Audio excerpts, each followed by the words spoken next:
will say in his brief remarks, I would like, on behalf of my colleagues, to welcome you all to this interaction.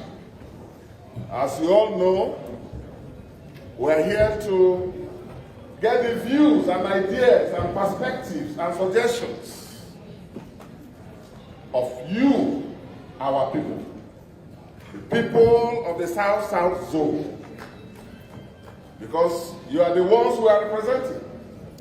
Today is not really a day for us.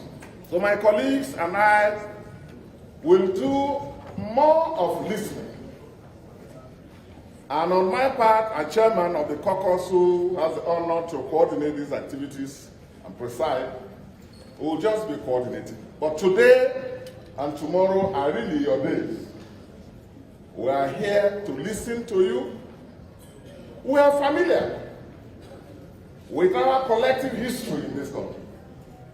And we know that our people have a lot to tell, a lot to ask for. And so today we are all here prepared to once again remind ourselves of what has to be done to consolidate our stake in the Nigerian Federation. This is not the first time that we, as people of the South-South, will be meeting to examine our condition in the Nigerian state. It was done by our leaders and fathers. A number of them have gone to the other side of the divide. And today, on your behalf, we also honor all their sacrifices and contributions. Akpabio, who led our people to the Constitutional Conference, Okoya Riku, Eyo Ita, Udo Udoma, Mariere, all of them.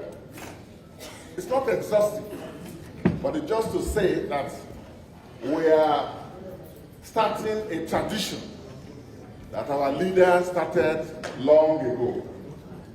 We just lost Per Clark, and all of you know what he stood for on behalf of our people. So while welcoming and receiving you all, we also remind ourselves that we are here to talk about our stake and to say what needs to be done to make Nigeria better for all Nigerians, but also including our people. And it is on this brief note that I want to resume my seat. As I said earlier, today is a day for us to hear from you. The opinions and views that you have come with. Today and tomorrow, we will hear from you. And as I sit, I remind you all that even though we are meeting in Uyo, and in the Kotakone now, this is a Senate proceedings governed by the Senate rules. So as I sit, I will hit the gavel and call this meeting and this session to order after reading the Senate prayer. But it's been my pleasure, me and my colleagues, to see all of you, and we have already seen the enthusiasm and the commitment that made all of you travel long distances to be here. Thank God for bringing you all safe, all of us safe, and we wish you all, and all of us, a very fruitful deliberation. Thank you very much, and God bless you all. Thank you very much. The result is safe, and equal will be done.